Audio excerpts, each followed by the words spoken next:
Bismillahirrahmanirrahim. Assalamualaikum warahmatullahi wabarakatuh.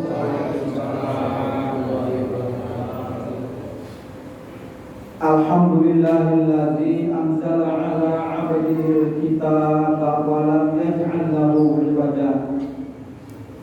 Wassalatu wassalamu ala nabiyyina Muhammadin sallallahu alaihi wasallam wa ala alihi wa azwajihi wa ashabihi wa atba'ihi sallallahu alaihi. Asyhadu an la ilaha illallah wahdahu la syarika lah wa asyhadu anna Muhammadan abduhu wa rasuluhu la nabiyya ba'dahu. Rabbi sholli sholli wa yassir li amri wahlul 'uqdatam min lisani yafqahu qawli. Rabbi zidni ilma, Allahumma fa'ni bima 'allamtani wa 'allimni ma yanfa'uni warzuqni ilman yanfa'uni. Amin. Subhanallah ta'ala, a'udzu billahi minasyaitonir rajim. Bismillahirrahmanirrahim. Wa la tubashiruhunna wa antum 'akifuna fil masajid. Subhanallah alazim. Alhamdulillah, para Allah, kita sama-sama bersyukur kehadirat Allah. Paling tidak ucapan hamdalah yang saya tadi sebutkan, saya katakan atas nikmat Allah, karunia Allah, kasih sayang Allah yang terus menerus kepada kita sekalian sampai pada penghujung tahun Ramadan 1444 Hijriah dan ke-25 sudah hampir finishing, hampir selesai. Dan seperti tadi kata Ketua DKM, saya mengawali pada waktu Sabtu. Sekarang saya mengakhiri dan mudah-mudahan kita akhir kali dan kita mengawali lagi pada masa Ramadan. Tapi para hamba Allah, saya ingin mengajak saya dan juga jamaah sekalian untuk menapak kilas perjalanan ibadah sahur Rasulullah dan para sahabatnya. Dalam sebuah hadis disebutkan para sahabat menyaksikan bagaimana beliau di bulan Ramadan memasuki 10 hari terakhir, di mana beliau sallallahu alaihi wasallam disebutkan oleh hadis ayqadhu ahlahu wa qama lailatahu wa shadda mizarahu. Beliau membangunkan keluarganya, artinya mengajak bersama. Kalau bapak-bapaknya iktikaf, istrinya diingatkan juga, walaupun tidak harus iktikaf, tapi lebih meningkatkan lagi amalia yang biasa tadarus di hari lain, di 10 hari pertama kedua 1 juz misalkan, tingkatkan menjadi 2 juz. Kalau di hari-hari sebelum 10 akhir tarawihnya yang dibaca Qulhu, Al-Falaq, An-Nas, Al-Kafirun, Al-Kautsar, Al-Ma'un, Al-Quraish. Sekarang agak naik sedikit ke atasnya, Al-Duha, Al-Nasr, At-Tin wa Zaitun, Iqra bismi rabbikal ladzi khalaq, atau naik lagi Wasyamsi wal laili wal fajri la uqsimu. Terus naik ke atas Al-Ghasyiyah, Sabihis, Wa Thariq, Wa Samai Dzatul Buruj, atau naik lagi. Amata sa'alu abasa wa tawalla wa nazi'ati ghurqa tidak sama syakor, tidak sama fatorot, baidul mutawwilin dan seterusnya. Yang penting kita niatkan untuk lebih meningkatkan sebagaimana Rasulullah Sallallahu Alaihi Wasallam sebagai teladan kita. Saya ada jamaah daras jauh yang nanya, Ustaz, tolong dong minta dalil di mana ada bunyi perintah Nabi untuk kita iktikaf. Bukan kauliyah, bukan fi'liyah tapi kauliyah. Saya bilang nggak ada. Kalau perintah langsung nggak ada.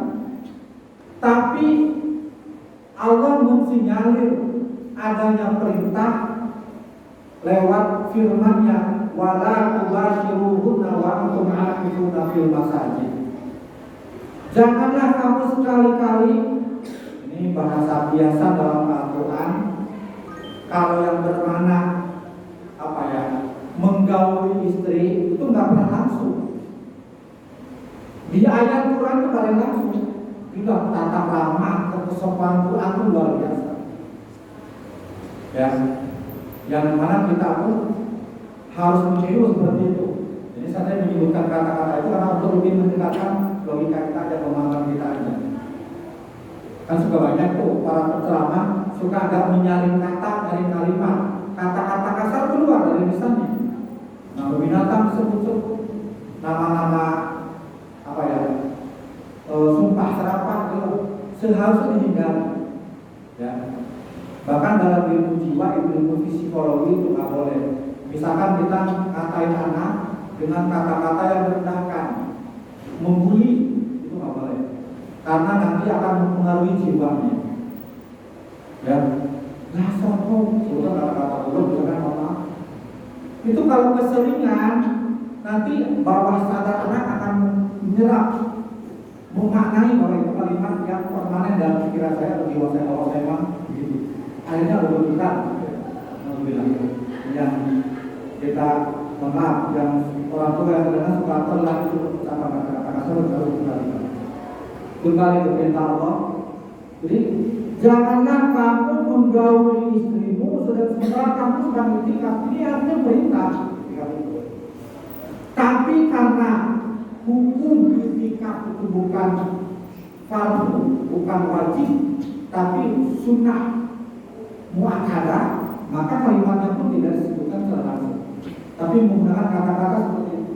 Yang kalau kita sebagai pengikut, sebagai ahli sunnah wal jamaah, sebagai pecinta Nabi, pecinta sunnahnya, dengan kalimat itu saja sudah paham. Bahkan para sahabat pun berlomba di Al-Fatah, makanya pun penuh masjid, separuh belakang itu penuh, lantai luar penuh. Alim, dan itu tiap tahun. Ya, muslimat pun ibu juga sama banyak. Tapi tentu aja tidak harus begitu. Ya, nanti satu perumahan sampai tidak sama masjid siapa yang ngurus lingkungan gitu ya. Tapi mungkin ada pembagian atau ada aturan. Dan jika pun tidak harus 10 hari sebelumnya. Bisa selesai malam kalau kita meniatkannya. Dan yang penting juga seperti kata sahabat tentang Nabi menjauhi istrinya. Syadda mizar, mengencangkan ikat pinggang. Ini bahasa biasa, ya. Bukan ketika asal kepada kencangin karena lapar, kan? Ya, jauh dari istrinya. Membangunkan keluarganya dan lebih menghidupkan malam-malamnya. Jadi kalau ada yang bilang seutama-utama tarawih di tengah malam ke sana itu enggak begitu. Nabi dan para sahabat serta ulama-ulama itu habis bisa mulainya. Cuma mereka berlama-lama berdiri, berlama-lama rukuk dan sujud sampai selesainya pun lama. Gak kebayang bapak-bapak ibu-ibu. Imam Malik sebagai tokoh guru mazhab Maliki itu sholat tarawihnya 49 rakaat. Gimana kita bisa mengukur ya. Dan tidak ada satu ulama pun yang berani mengatakan itu bid'ah. Saya kan berani mengatakan itu bid'ah, malah itu kejenuh kebodohan. Tidak ada yang tidak benar nih mengalami. Ketakutannya luar biasa, kesoalnya luar biasa. Dan sholat tarawihnya 49 rakaat. Cepat pastikan, mulai habis isya selesai mau sahur. Jadi kalau kita nggak gitu-gitu banget KS, ya. Paling tidak kita di 10 hari lebih meningkatkan, ya, lebih meningkatkan. Kalau mampunya itikaf itu malam hari, penuhi malam hari, ya. Masjid ini besoknya bermaisah kembali, bagi muskilah, lama sabi, apa? Yang penting ada niatan. Ada 5 amaliyah yang harus lebih ditingkatkan di bulan penghujung Ramadan ini. Pertama, lebih berlama-lama qiyam Ramadannya. Seperti saya sebutkan. Sini tarawihnya, walaupun lebih dilamain ya, walaupun lebih berisiko. Jangan sampai kayak di Malaysia, imam lagi terus imamin kelamaan, akhirnya di belakang udah cepit, ditampon mukanya. Ada kan itu nyakit. Aduh, jangan sampai kejadian begitu. Jamaah itu nggak sama kondisinya, baik mental, fisik maupun jiwa kejiwaan. Kalau sendirian boleh kita berlama-lama. Ya. Yang kedua, lebih memperbanyak sedekah. Sebutkan dalam hadis, Rasulullah itu adalah orang yang paling dermawan. Tidak ada yang bisa menandingi kedermawanan Rasulullah. Tidak boleh ada benda yang tersisa kecuali sedekahkan. Ini ditiru oleh sahabat namanya Abu Umamah Al-Bahili. Abu Umamah itu kalau bepergian mesti bawa ngantongin sesuatu yang bisa disedekahkan. Kalau lewat, lapor. Tapi di bulan Ramadan Rasul lebih dermawan lagi. Makanya waktu minggu kemarin saya sampaikan, sebaik-baik amal dan yang paling dicintai Allah ya, kan satu jamaah, jihad fisabilillah, berbakti pada orang tua, ya, mengamalkan Islam secara khusyuk dan tulus ikhlas. Ada lagi nih, amal yang paling dicintai Allah adalah memenuhi hajat kebutuhan saudaranya sesama muslim yang ditimpa kesusahan. Ini jangan sampai kita keasikan ibadah, tetangganya kelaparan dan kawan, itu doakan kampung itu. Ya, misalkan tadi terlihat atau tidak enak di Rawalubu ada kejadian saudaranya meninggal karena kelaparan, itu DKI bisa kena itu. Jangan sampai kejadian, karena itu termasuk amal yang paling utama dan dicintai orang. Ada kisah pada beberapa tahun yang lalu, ada seorang jamaah haji bermimpi. Dalam mimpinya dia ketemu syekh berbaju serba putih. Terus saya ditanya, jamaah udah haji, kamu tahu nggak siapa kira-kira yang akan mendapatkan haji mabrur di antara 3 juta orang ini? Ya sejak mana ngerti? Malah itu tanya, wahai saya kira-kira siapa? Terus kata aku, saya itu hanya 1 orang, dan itu pun orangnya nggak ada di sini. Aneh kan? Seluruh jamaah hajinya nggak mampu, hanya 1 orang, itu pun nggak ikut haji. Dan usul punya usul, karena si saya yang serba putih tadi ngasih itu orangnya berada di negara ini. Kasih tahu apa itu? RT RW-nya. Pas sampai di situ nggak ada yang aneh. Disengaja tuh orang yang pernah samping nggak usah. Disamperin di dalam. Akhirnya terjadi dialog. Mohon maaf, Bapak, saya mendapatkan petunjuk lewat mimpi harus bertemu sama Bapak. Sebetulnya apa yang terjadi pada Bapak ini? Kata si bapak ini nggak ada apa-apa, biasa aja. Mas penasaran kan? Tolonglah tunjukin ke saya mendapatkan penduduk ini. Oh begini, nah kita lihat. Sebetulnya tahun ini saya tuh mau berangkat naik haji bersama itu berdua. Tapi pas sudah mau menyetorkan uang haji tadi, mungkin gak lewat negara kali ya, kalau negara tahunan dunia. Tiba-tiba tetangga saya muncul, rumahnya kebakaran, orang miskin pula, gak mampu dia membangun rumah lagi, dan kasihan tidurnya berteduh di bawah pokok. Akhirnya nggak tahu dari mana saya bisa bersepakat sama istri bahwa uang ini dah kasih aja orang itu kasihan. Emang itu saudaranya bukan juga, famili bukan juga, orang kan bukan, tetangga doang. Maka kami dengan jelas menyerahkan uang haji kami itu ke orang yang kebakaran rumahnya sampai bangunan di rumahnya deh, biar dia senang. Gak apa-apa, gak haji mudah kalau itu yang bisa. Dan ternyata itulah yang menjadikan Allah mencatat dia sebagai orang yang bernilai haji mabrur walaupun gak berangkat haji. Apa sebab? Memenuhi kebutuhan atau hajat saudaranya yang kekurangan, dan itu di hadapan Allah sebagai sebaik-baik amal. Jadi tadi di antara fadilah amalnya Ramadan yang paling utama adalah lebih meningkatkan, lebih memperbanyak sedekah. Yang ketiga, amal yang harus kita lebih tingkatkan adalah tadarrusul Quran, membaca Al-Quran. Ya, ini di atas satu ya. Kalau biasanya cuma 1 juz, 2 juz gitu kira-kira. Pokoknya kita menyiapkan melebihkan dari hal-hal biasa. Dan ini anjuran dari Rasulullah, anjuran sunnah Rasulullah. Dan yang keempat adalah i'tikaf.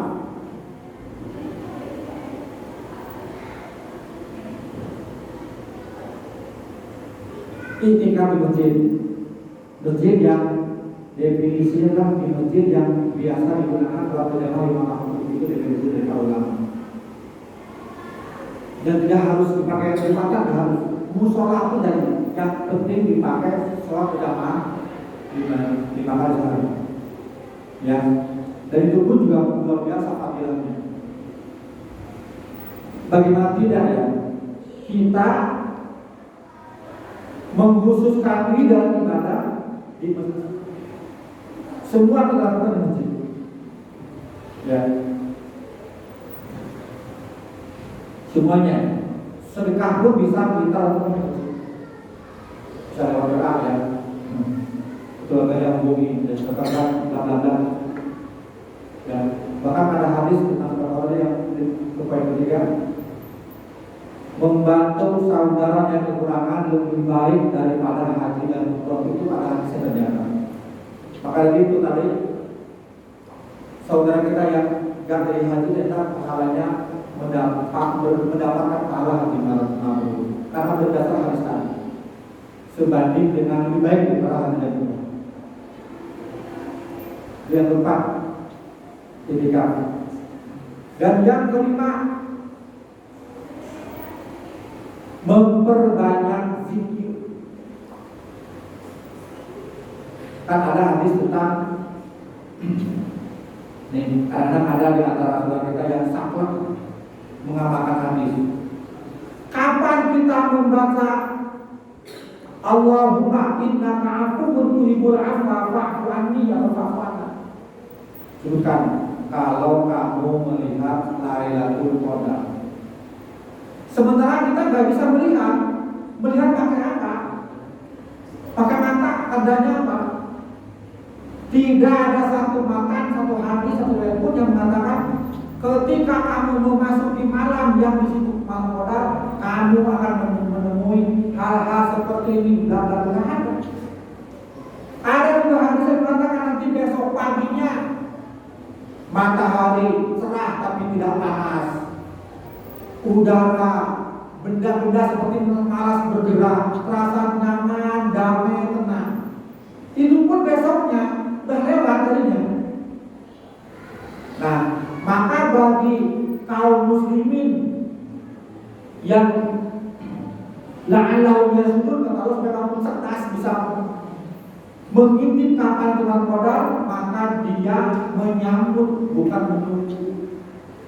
Dan dia memperlakukan supaya bertemu malam Qadar sejak hari pertama Ramadan, dia sudah mempersiapkan diri. Maka jangan berharap bertemu malam Qadar kalau dia hanya menghidupkan malam ke-21, ke-23, ke-25, ke-27, 29, yang lainnya tenang-tenang saja lah. Kenapa itu kok tidur dulu? Kalau benar, ntar besok baru saya jaga. Kenapa nggak tadarus? Ini malam benar, nanti besok saya tadarus malam ganjil. Kalau begitu modelnya bukan tipikal, bukan produk orang-orang bertakwa. Kalau orang bertakwa justru menghidupkan sejak sejak masuk sebulan terakhir Ramadan itu tertentu. Itu kan. Dan orang yang banyak menghidupkan itu semua, insya Allah Allah pertemukan. Maka kita perbanyak membaca Allahumma innaka afuwwun tuhibbul afwa itu sejak masuk Ramadan, bahkan lebih ditingkatkan lagi masuk 10 hari Ramadan, akhir Ramadan, lebih banyak lagi di malam-malam ganjil. Sebab kita gak akan pernah tahu kapan datangnya. Tidak dapat memprediksi malam ke-27 enggak juga. Sebab Rasul mengatakan taharru, intiplah di malam-malam ganjil. Berarti tidak mutlak harus berdiri, bisa banget, bisa juga dari barat atau sebagainya.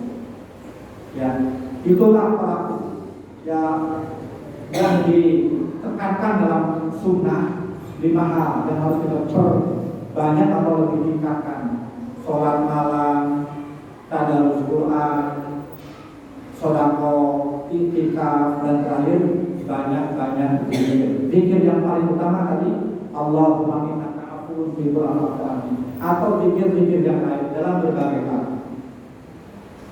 Masuk masjid, keluar masjid ada zikirnya, melihat bayangan sendiri di cermin ada zikirnya, masuk WC, keluar WC ada zikir, dan semuanya. Ketemu ikhwan akhwatnya, baca salam assalamualaikum, ketika bersih ada zikirnya, alhamdulillah, semuanya banyak. Zikir dari kebaikan yang lain. Dan nanti kita banyak-banyak mengingat Allah, menyebut nama Allah itu ada zikir. Buat urus tahu, sebutlah namanya. Atau kalimat-kalimat thayyibah. Subhanallah, walhamdulillah, wala ilaha illallah, wala ilaha illallah, Allahu akbar. Dan di antara semua zikir yang paling Allah suka adalah istighfar. Maka banyak-banyaklah istighfar. Dan Allahumma innaka afuwwun itu bagian dari tata cara kita bertaubat, istighfar, mohon ampun kepada Allah. Mudah-mudahan Bapak Ibu sekalian, saum kita ini bersaum terakhir ya, saum terbaik kita antara saum-saum yang lainnya, sehingga kita mendapatkan mahafiat dari Allah muttaqin, orang-orang yang bertakwa. Dan dari ketakwaan itu kita bisa menjawantahkan amalia-amalia Ramadan di bulan berikutnya sebagai pembelajaran yang sangat berharga. Sebab kita dekatkan Allah tidak hanya Ramadan, tapi juga kapanpun di mana. Justru kita menjadikan bulan Ramadan sebagai bulan pembelajaran yang dapat bermanfaat untuk kita semua. Warahmatullahi wabarakatuh. Dan kita sama-sama akhir dari doa kafaratul majlis. Subhanallahumma wa bihamdika asyhadu an la ilaha illa anta astaghfiruka wa atubu ilaik. Wassalamualaikum warahmatullahi wabarakatuh.